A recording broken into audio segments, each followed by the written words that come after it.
Hello, Internet. Sir Mutton Chops here. Welcome back. And, well, I'm gonna die.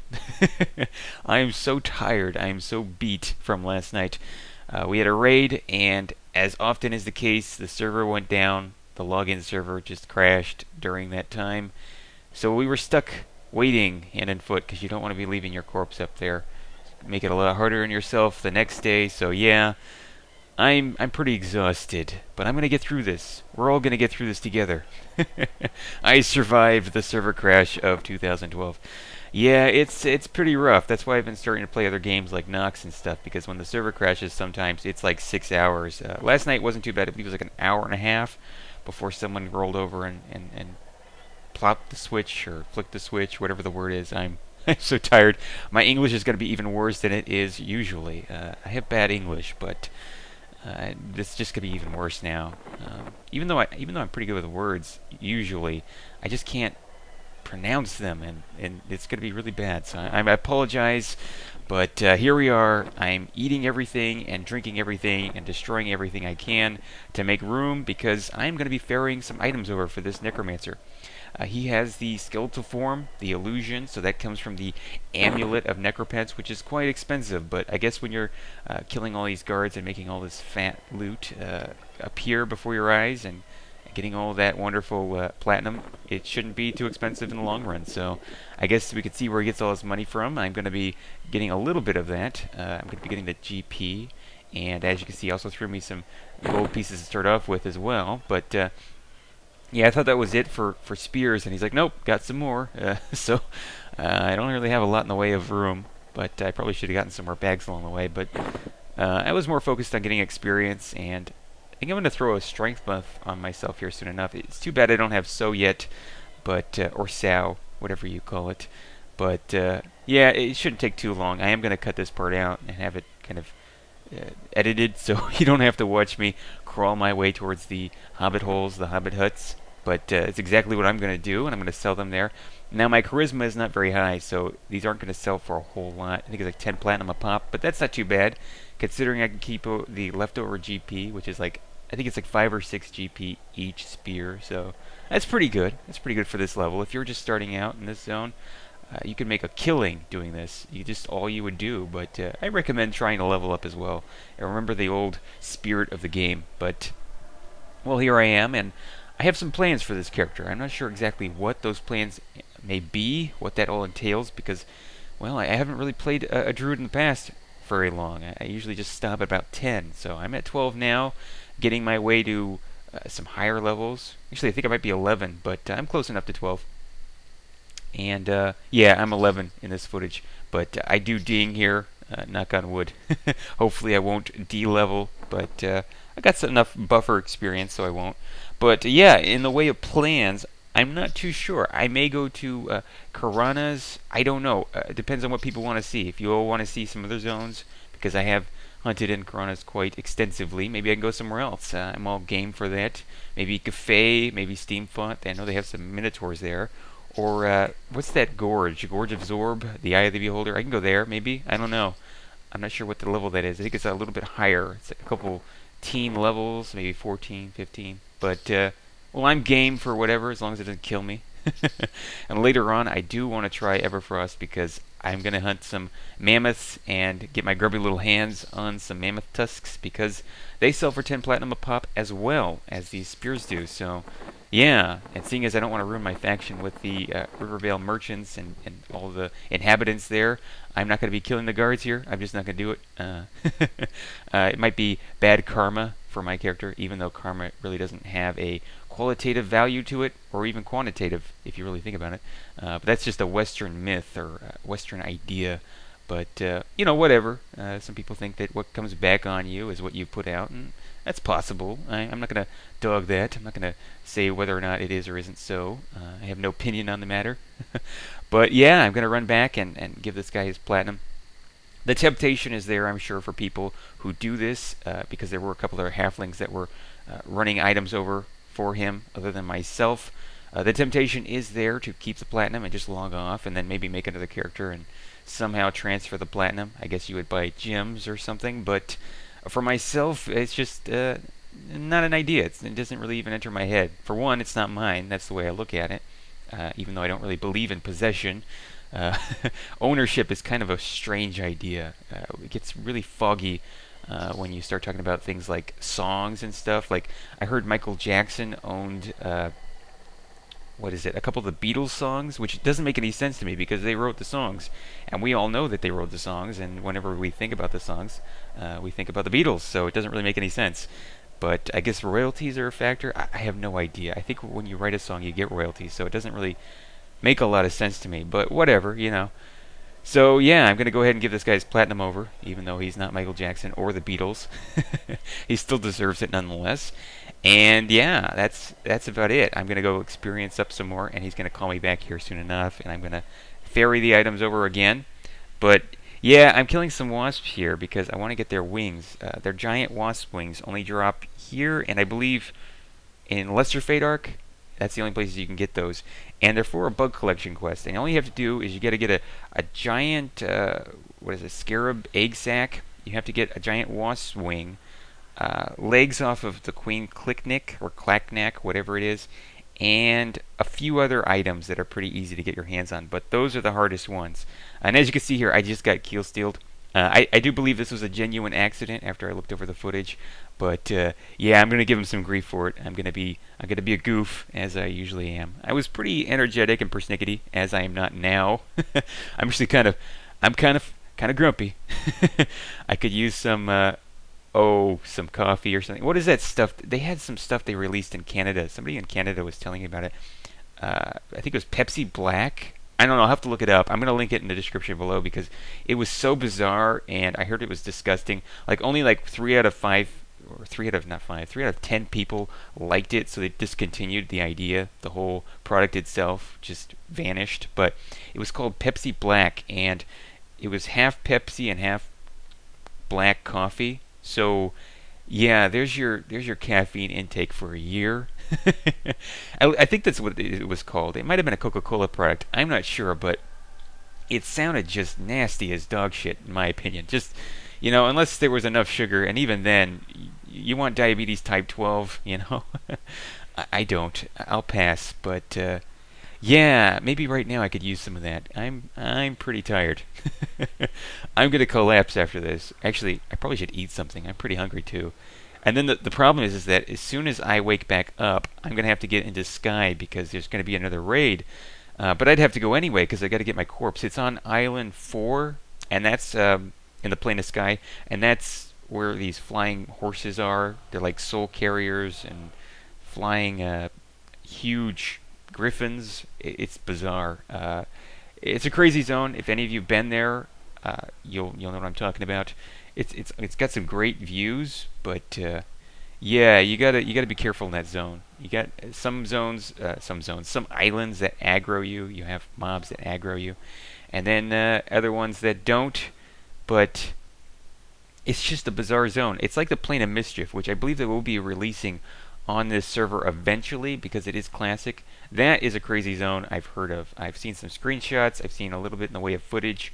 But I've never been there myself. It has some great loot for monks especially, but I don't know if I'll ever go there. Maybe I will. I don't know. But for right now, it's all about getting my corpse back. It has the keys on it. I got all my stuff back. That's fine, but it has the keys on it, and they're like no rent. You can log off. You can't camp in the zone, and they'll stay on your person. But as soon as you zone out, they're gone. So you got to be careful because you want to be able to get up to some of the higher islands so you can kill other mobs because you don't want to keep killing the same ones over and over again. You get the same loot, and I have a lot of really good loot from there, so that's pretty good. Anyway, I'm getting off topic.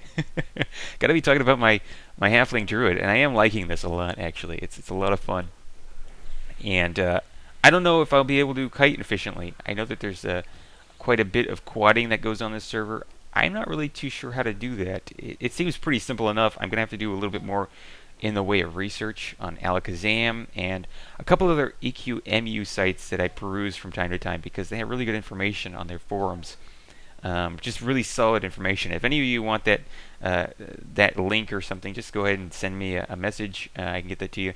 Lots of class information, just lots of veteran info to be had there. But yeah, I'm trying to figure this all out. Right now, it's pretty much just root and nuke, spray and pray. But I can't really spray on this character. I just have what is this, a journeyman walking stick, and it doesn't even proc yet. So the proc is pretty cool though. It's Tishiani, and that lowers the magic resistance, so I can land some more spells on these resistant bastards because they are pretty resistant. And yeah, as you can see here, I'm having a biatch of the time because, well, they start running a lot faster now. And I do like that, though. I do like that. And it'll make me more viable for groups later on because you will need snarers, especially in dungeon zones, and you don't want things aggroing you. And also, later on, I can power level like a boss because if I want to be really lazy, I could just damage shield the power level Lee and buff them all up and then give them occasional heal here and there. But if we have any runners, I can just snare them, and it'll make it a lot more easier. So, yeah, it's not very viable now for monks to power level. It's just not worth the time, especially when they go camp other things and farm them. So, yeah, that's maybe not what you want to do if you're going to be playing a monk. It takes a lot of work because they just run, and it seems like their variance for which direction they go in has increased a lot. But you'll notice here that the necromancer's pet is just a regular skeleton, and that seems like a really sad oversight on Varant's part. You would have thought that they would have had the icky necromancer's pet be an Ixar, just like the models are in Kunark, but that's just not the case, and it's pretty unfortunate. I know a lot of necromancers had brought it up in the past, saying that they wanted to have this change implemented, but it never happened. And it would be kind of cool, I think, if they could do this on this server, because it just seemed like a really gross oversight that they could have really thought it out and done that, because it would have been really cool for cool point factor to have that included, and maybe even for gnomes. I mean, when you go into Steam Font, there are really tiny gnome skeletons. Why not have those be the gnome pets? And you could do that for every necromancer. Let's see, there's erudites, humans, dark elves. Yeah, there's not really a lot of variance there, but you get my point. It would be pretty cool. And I mean, necromancers are cool enough as it is, and they can do a lot of things, and they're probably the best soloers out there, arguably. I know enchanters can be really good depending on the player's skill level, but yeah, necromancers are pretty solid. I never played them. I'm not really good at the evil classes. I like my good faction.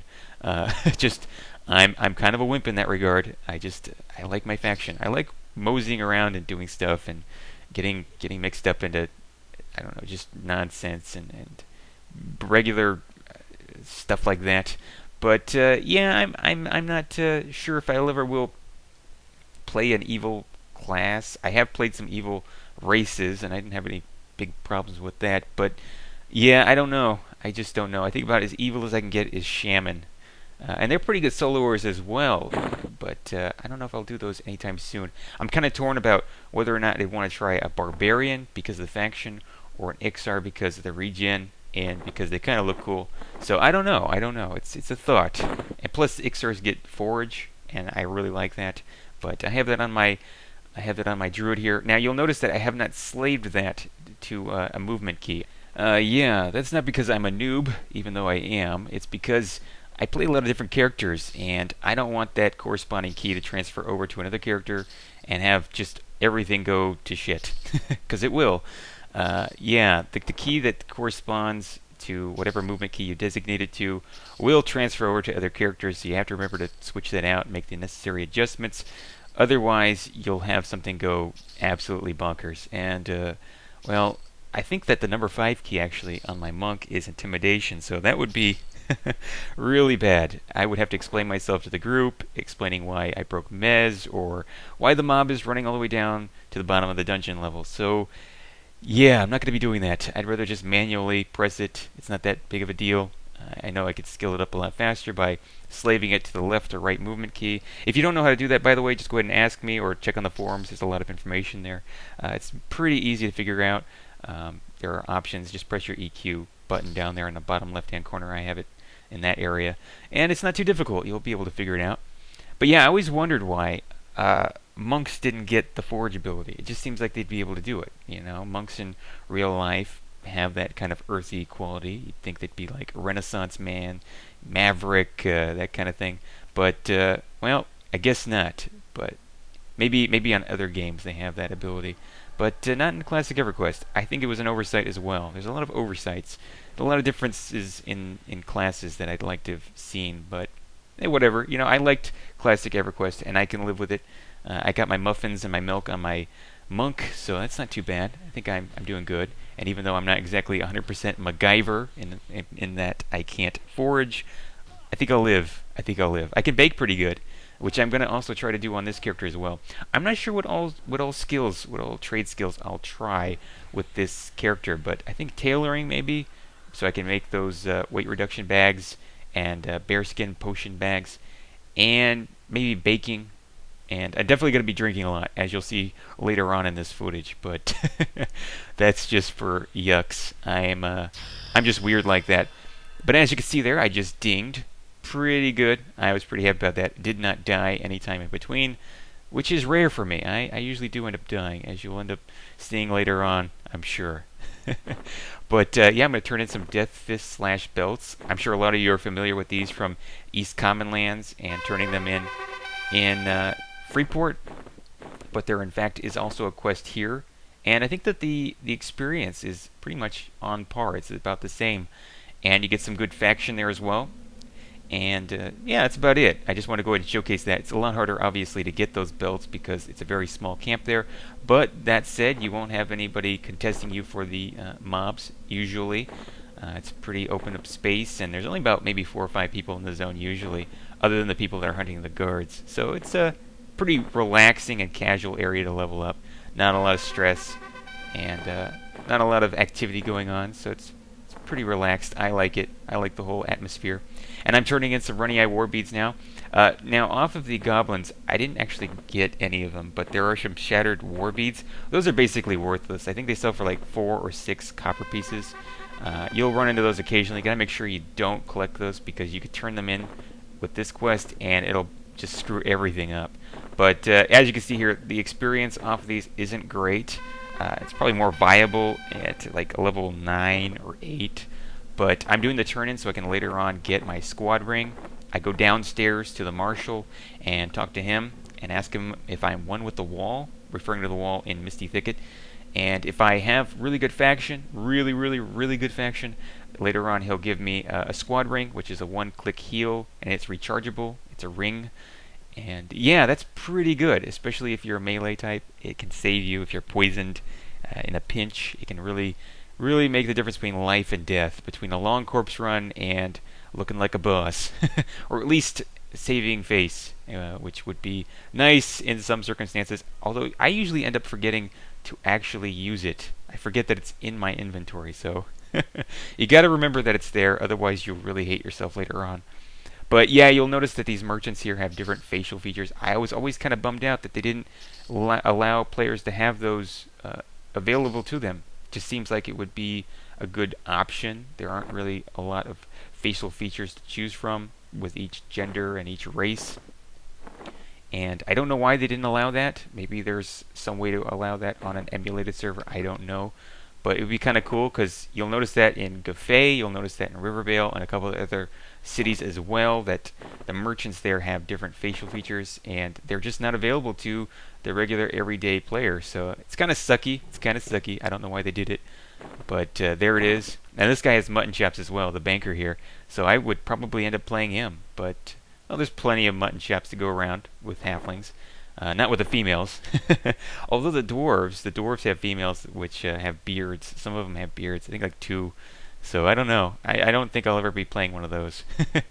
takes a man's man to play one of those, but just not manly enough to try it. But anyway, I'm going to go ahead and head over to my guild master over here in the little druid area. The little field here that has the jum stock, which I always make a tradition of picking up and eating. It has a 5-second roll or something like that. But yeah, they recently implemented that. I think it was like a month or 2 ago. Because when I first started on the server 4 or 5 months ago, it wasn't there. And there were a couple of the differences I noticed. But somebody must have said something because they made some pretty good changes. Later on, you'll see in this footage that Mangler is in fact here, and he will attack you. He will aggro you.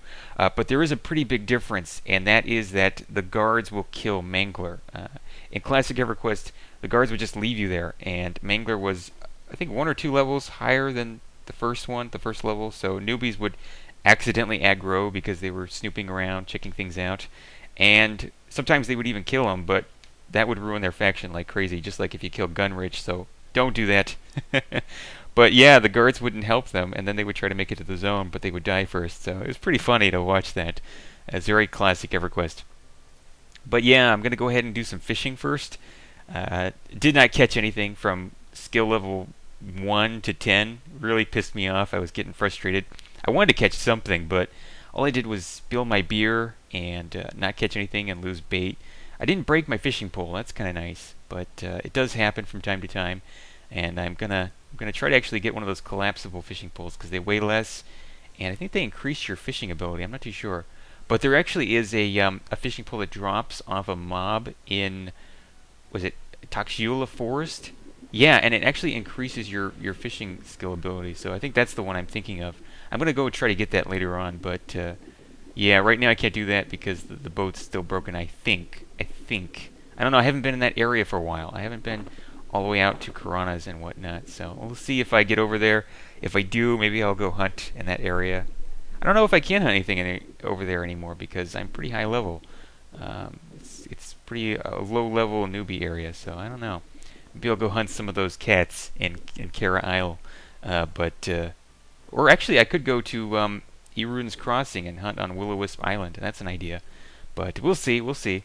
If any of you have any suggestions, I'm all ears. But for now, it's all about fishing, and I'm going to turn in this piranha tooth. You just saw me kill piranha there. Those are about killable at level 3 or 4, maybe 5. I would not recommend jumping in the water at level 1 and trying to level off of the fish that swim in the water. Not advised. The piranhas will attack you. They will gang up on you. You will be raped, molested, and we'll have to try to get your corpse back in the water. So hopefully, if you do die, it's along the riverbank because it's going to be hard getting back to your corpse. You will probably die in sequences of 3 or 4, and perhaps rage quit. But yeah, it's kind of funny because there's an Irish theme, I think, to Rivervale, and the merchants have frilly lace cravats, and just they look very dapper. You have a double-breasted tunic, and everything's very Irish themed. Just like in Halas, the barbarian city, it's just very Irish. There's O'Malley, there's O'Keefe, just very Irish themed. Even the music here it's happy Irish. I guess that's the whole Tolkien thing though, with the hobbits and whatnot. But I like this zone a lot. It is kind of odd to me though. You'll have a tavern, you'll have a Sleepy Willow Inn or whatever it's called, and a farmhouse and all this stuff. But then right off to the side is the bank, and that's a castle. It just weirds me out. It just seems not to fit. It's out of place. I don't understand it, but it's there. It's classic EverQuest. I couldn't imagine this zone without it. But yeah, I'm gonna go ahead and sneak on over here, check out Mangler. There's supposed to be a coin that drops on the bed there. I can't see it from here, but that's for a turn-in. It's for what newbies can do. You can sneak and hide and get past Mangler without being attacked if you're a rogue. So yeah, Mangler just got owned there. It seems kind of counterintuitive that the guards would attack a dog that's the shopkeeper's beloved pet, but there you have it. It's dead, it's down, Seacrest out. These things happen. I just kind of whistled and walked away. Nothing to see here, but yeah, I'm going to go ahead and booze it up. I'm going to get some of my favorite booze here. Well, at least ones that I can afford right now. And going to get drunk. Going to go jumping on top of the roofs. Hopefully not fall off and hurt myself. But yeah, it's going to get kind of distorted here. As you can see, I'm able to look through walls and all that stuff. But, well, that about does it for now. I'm going to go get some much-needed sleep and or food, or maybe I'll just pass out with crumbs all over my shirt and in the bed sheets, even if I make it to the bed. I don't know. Probably I'll just crash on the couch, or I don't know what. Maybe I'll just fall asleep right here in the chair.